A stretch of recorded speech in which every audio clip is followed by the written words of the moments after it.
Yeah, today being June 26, being Friday, got the whole youth of Amandoba. I now got inside bush for Funane. Even I make sure no buy the secured. I want to buy the secured. Nania, we are good to go. So yes, today being June 26, being Friday, got the entire youth of Amandoba and the squad of Isu. I na got him all here. I make sure na obodo Amandoba the save because when you obodo the save now, only let them Funani neme okariala. So ta being June 26, being Friday, kaine a move. So ebe ọbụla onye nọ ya na-asọ na okpewere ekpere ị na-aga ọfọ gọchiwe ya ike ị na-ekpe ekpere mechiwe ya ike ka ọ bụla ike eme emechiwe ya ike dịka anyị na-apụ ije a ịnọ na-ekpere anyị ekpere anwa kwụrụ anwa ṅụọ mkpụrụ mmiri ma ọkọ lus ọ dị nga ka ị hapụ ịrahaf onye ọbụla ṅụrụ guzoro ma ọkọ lus egide gị ịwụ bandit. Let's go. Ndị Amandu bụ osu ahụla. Ndị Amandu bụ osu ahụla. Akunu chetara mgbe ESN bidoro ọhụrụ all this type of thing ka emegido ụfọdụ ndị ebido gawadawe onwe akunu fụ ka ọ dị na hotel at that time ma mgbe emere ihe mere n'ime eke osu aghala Fulani Oshiole ndị Fulani nwanụ agafeghị Isu Njaba agafeghị Ezi Isu agafeghị ụlọ anọ eshi ha ama Igbo agafeghị ọgwa agafeghị oburo side nke ọzọ ụzọ ala enyi na ụmụnne ụmụ egbe ụmụ ezela aba ụmụ ezela eze side eshi ihu side orodo agafebeghị orodo agafeghị oburo ụmụ arọ erubeghị ụmụ na unu etuele na unu na-aga n'ime bush etu Fulani shi ole bata na bush osu ahụ n'unu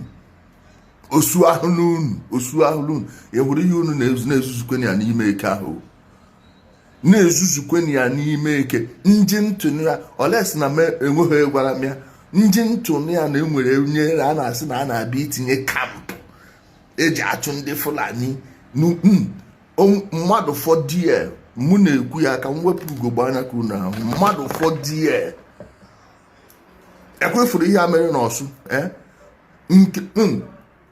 zuzuokwenye ya n'ime eke o ya bụrụkwa nnọọ n'ogho unu lo ka unu chọrọ iji ihe akachi cruise na-eme ka o wee wuru na ego achọghị ka atụọrụ unu ego na-eme na unu emesekwu onye ọbụla chọrọ okwebe onwekwe onye Fulani ọbụla nọ n'Umuduru Amandugbo nwekwe Fulani ọbụla nọ na Amandugbo anywhere bush ọwụshi ole nọ na Amandugbo bush ọwụ na ole na Amandugbo ele nga ime ọhịa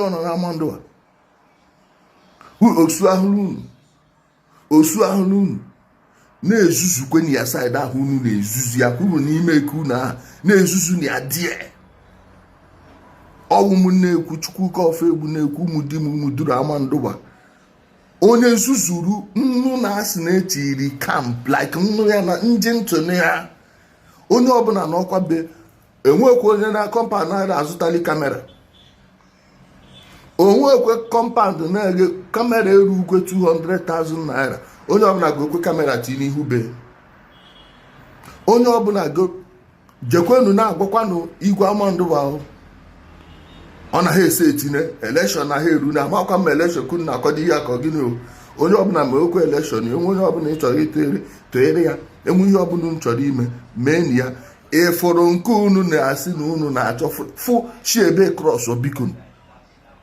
kebe ime ọhịa ha dị ndị ekwu ego okwu 100 men na some of you nwekwu ka onye dị n'Amandugbo ibe na-amaghị onwekwu onye na-amaghị ibe na-Amandugbo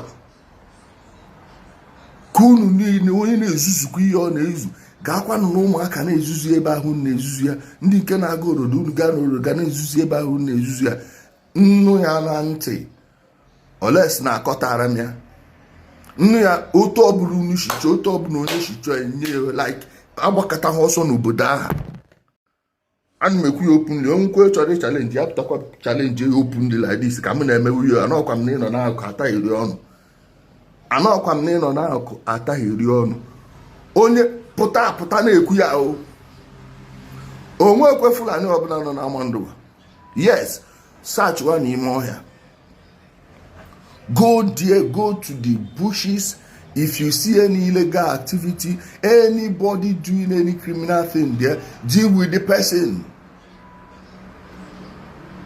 Any person you see there, deal with the person. But what we will not take is somebody telling me, Fulani, where? Nebe, anything, like we will follow that investigation to the last. We will, I saw this since 2 days ago, and then I decided to keep quiet because I've been a bit busy. But I cannot let this thing stand, though. I took off. We will not let this thing stand. Nobody will put anything in camp.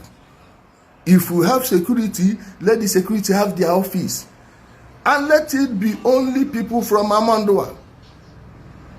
We are not in short supply of youth. We have people. Onweghị onye ụkwụ gbajiri na Amandụwa. Onweghị onye na-aga alụli ọgụ there. So if there is any invasion, we will handle it ourselves. I don't want to hear that they want to go to so camp and bring people. It will not happen, no. Okay, equip our people for security. Above all, let us have cameras. Above all, sit in a camera corner afọ ma mụ ma mmadụ. Mana nke na nwere ndị a ga-akpọta. Ndị nwere onwe. Otu aka o si setie asịghị ESL ga side iyi mgbe ha je ti ya furu ya mere ndị ahụ mere nke ga-eme ndị ga-etra ihe again ga-adị worse si na ọmụ akwuru ya. Ka ha kwuo otu a.